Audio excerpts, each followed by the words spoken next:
Good night.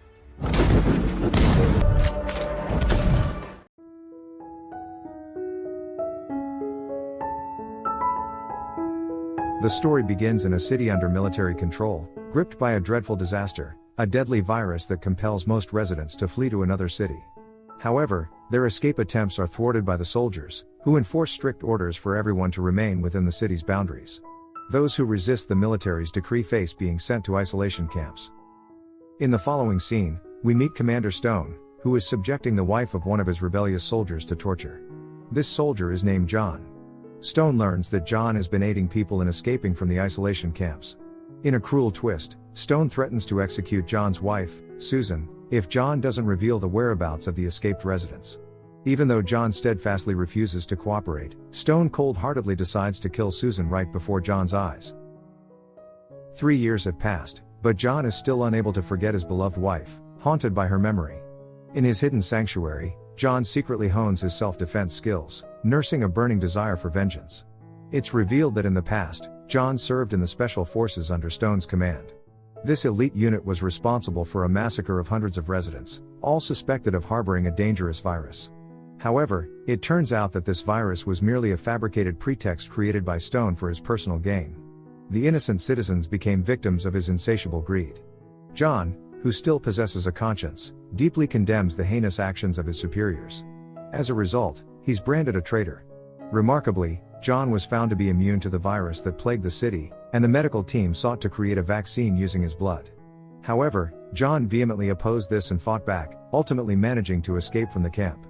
Currently, he lives in hiding within the forest, tormented by his wife's tragic death and the guilt of having killed many innocent citizens. While mourning his fate, John unexpectedly encounters a wounded woman. He takes her into his humble shelter. The next day, the woman, whose name is Maria, awakens. Upon examining Maria's body, John discovers a bullet still lodged inside her. This bullet had been fired by military forces when she attempted to escape earlier. John assists Maria in removing the bullet successfully. At this moment, he realizes that Maria holds crucial information. The bullet removed from Maria's body isn't an ordinary one, it turns out to be a tracking device. After the extraction, Maria loses consciousness. John quickly realizes that Maria is being targeted by the Special Forces, and he also notices a unique barcode on her wrist. When Maria awakens, John informs her that she can stay in his cabin temporarily, but once she recovers, she must leave immediately to avoid getting them both into trouble, as he is a target of the Special Forces.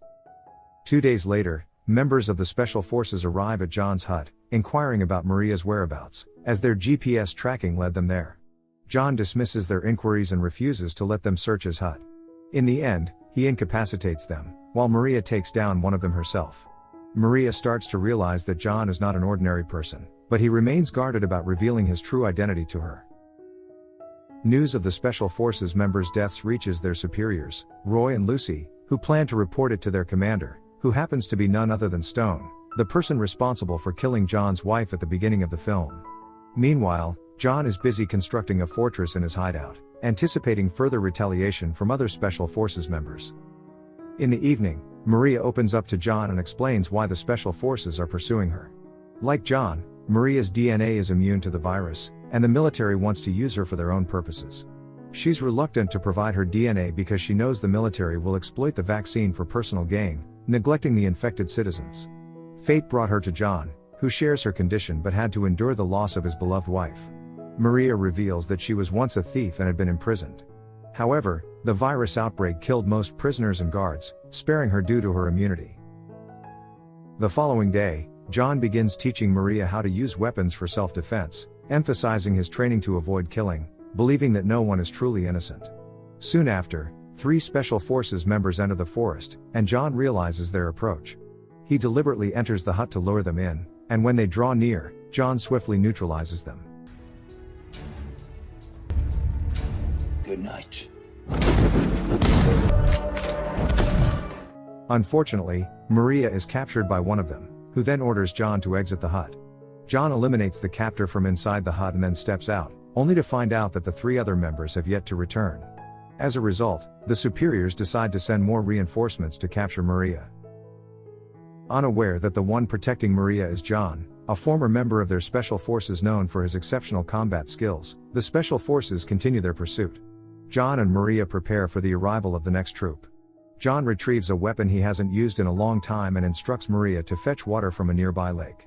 Unexpectedly, Maria is surrounded by the newly arrived Special Forces members, assuming their primary target has been captured. Roy immediately reports the situation to Stone, the commander. Before he can finish his report, John suddenly appears and opens fire on the Special Forces, saving Maria once more.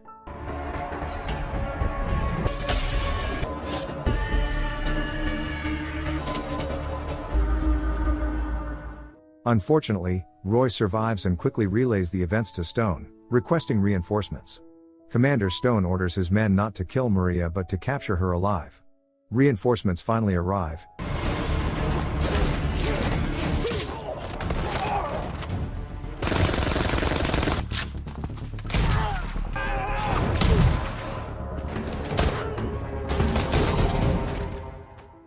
And although they manage to capture Maria briefly, she ultimately eliminates the Special Forces members. News of the death of his troops reaches Stone, who promptly sends additional forces and instructs them to eliminate the person aiding Maria. The new troops arrive at John's hut, sparking gunfights and skirmishes. John, having prepared a strategic defense and being intimately familiar with the terrain, defeats the Special Forces once again. The Special Forces struggle to launch effective attacks, meeting the same fate as the previous troops. Dozens more reinforcements arrive, discovering a tunnel near John's hut. They report this discovery to Lucy, unaware that Maria is hiding above the tunnel, and eliminate them all. The loss of his men forces Stone to reconsider his strategy and plan to lure John into the tunnel. Meanwhile, John, checking the forest, encounters Roy, an old friend. A fierce battle erupts between the two, with Roy proving to be a formidable opponent. John is repeatedly knocked down, but he isn't truly defeated. As Maria is captured and returned to John, who is still alive, he regains his strength and resolves to rescue her. Roy takes Maria to the tunnel with the troops, setting the stage for the next phase of their intense struggle. John intercepts Commander Stone's instructions via the communication device of the fallen troops. Stone orders his forces to gather in the tunnel. Without hesitation, John heads straight for the tunnel, unaware that it might be a trap set by Stone. Inside the tunnel, John encounters Roy once again, and they engage in another intense battle.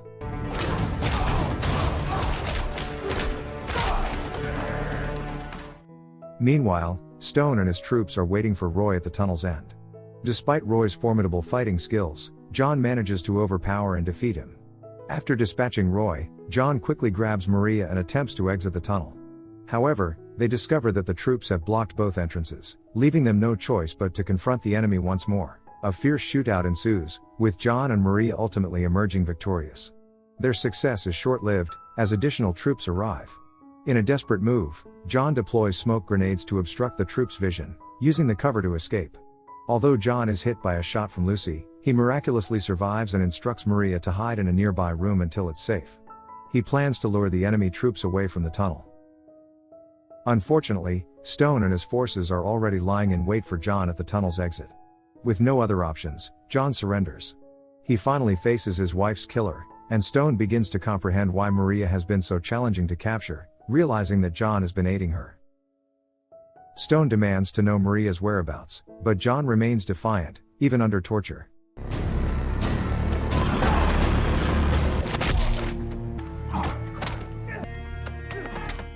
Frustrated by John's resilience, Stone challenges him to a one-on-one duel, which John gladly accepts.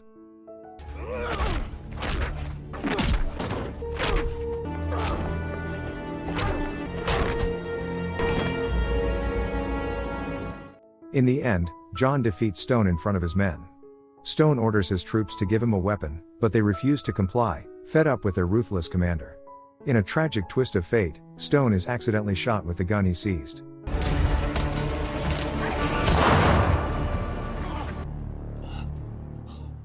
At the same moment, Maria emerges from hiding, holding 2 grenades and threatening to detonate them unless Lucy releases John.